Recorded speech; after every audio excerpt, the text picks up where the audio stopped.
IPL খেলার মজাটাই এখানে, যে কোনো প্রেসার উপরে ফেলা যায় সজোরে। শরীফুলের বলে যে ব্যাটার ছক্কা হাঁকায়, ফিজের বলে সেই ধরা পড়ে।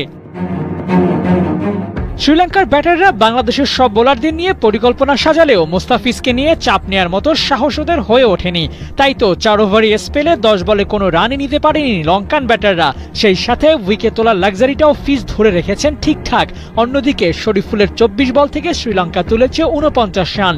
নাসুম তাসকিনও ছিলেন খরুচে, এক ফিজের মতো আর কেউ বল করতে পারেনি। টাইগার ভক্তরা আফসোস করে বলতেই পারে, আরেকজন বোলার যদি মুস্তাফিজ হতো।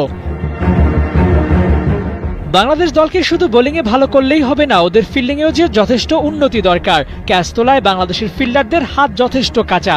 তাওফিক হৃদয়ের 2টা, শামীমের 1টা ছিল ইজি ক্যাচ, কিন্তু হাত থেকে ফেলে দিয়ে প্রথম ইনিংসেই যেন ছিটকে দিয়েছে ম্যাচ। বল হাতে দারুণ করা মুস্তাফিজও এদিন ক্যাচ ছেড়েছেন। শরীফুলের বলে কুশল পেরেরার উইকেটটা পেতেই পারত বাংলাদেশ, যদি কিনা ফিজ ডাইভ দিত। তবে বাংলাদেশের বোলারদের রান বিলিয়ে দিয়ে নিয়ে বলতেই হয়, বোলিং কি ফিল্ডিং কোথাও আপ টু দ্য মার্ক করতে পারেনি তারা। পাওয়ার প্লে আর ডেথ ওভারে সফল টাইগাররা এদিন পড়েছে মুখ থুবড়ে। প্রথম 24 বলে দিয়েছে 53 রান, নিয়েছে মোট 1 উইকেট। পরের 10 ওভারে দিয়েছে 76, উইকেট 3টি। শেষ 4 ওভারে 39 রান, টার্গেটটা নিয়ে গেছে 170-এর কাছে। তবে ফিজ যে ভালো করবেন তার হিন্ট দিয়ে রেখেছিলেন পেস বোলিং কোচ। শন টেইটের প্রত্যাশা মাফিক সেরাটাই দিয়েছিলেন মোস্তাফিজ। তবে নাসুম তাসকিনের ওপর দলের চাহিদা ছিল। নতুন বলে তাসকিন দারুণ করবেন এমনটা ভাবলেও 9.2 ইকোনমিতে বল করা তাসকিন প্রথম ইনিংসে খুব বেশি কন্ট্রিবিউট করতে পারেননি।